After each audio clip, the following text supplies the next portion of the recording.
Yeah, et pour sa passion, et tous ses 47, il débarque dans ce monde, sous un ciel gris, où les rêves abondent.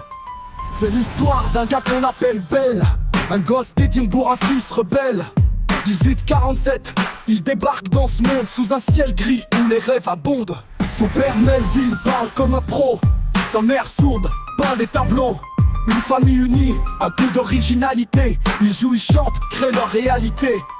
Mais Alex, l'école, c'est pas trop son délire. Lui, il préfère s'échapper, partir, écouter les chants, le vent, les murs, chercher dans la nature des aventures pures. Un jour perdu dans un grand océan de blé, il pose son oreille, le cœur serré. Et la terre lui offre la voix de son père comme un miracle, un appel venu d'enfer. À 15 ans, il fuit, Londres l'appelle. Un grand-père excentrique, sa vie s'y mêle. Entre Shakespeare et Dixon, les heures s'effacent, mais ce bonheur n'est qu'une courte trace. De retour à Édimbourg, les tensions reviennent. Avec son père, les disputes s'enchaînent. Mais un défi les réunit, un automate à créer. Les deux frères s'y mettent, prêts à s'y plonger.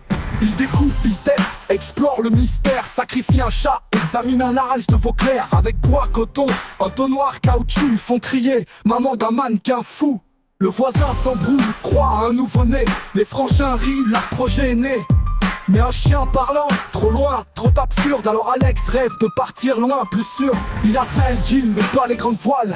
Enseigne la musique à des gosses sans étoiles. Puis partent, puis Londres, un chemin sinueux. Il instruit des sourds, explore les cieux. Ses passions étranges ne l'abandonnent jamais. Il regarde les chirurgiens, les sons qu'il décryptait. Il bricole un télégraphe, il joue avec les ondes. Dans sa tête naît une idée qui abonde. Puis vient un quart d'avant, la tuberculose frappe.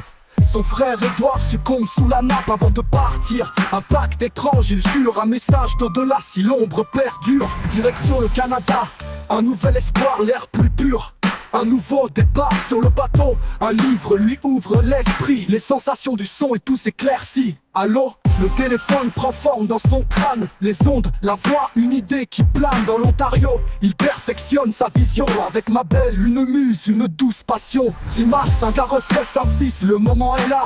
Belle invente un outil qui changera nos voix maigrées. Un rival rit et crie avec mépris. Un jouet pour savants sans avenir ici. Mais qu'importe, Belle persévère et ose. Il trace sa route, il garde la chose. Et si Grey voyait nos portables, nos vies connectées, il comprendrait que Belle, lui, savait rêver. Un gars qu'on appelait Belle, parti de rien. Entre sourire et échec, il forgea son chemin. Et à chaque drink, on se souvient d'un garçon écossais qui voyait plus loin.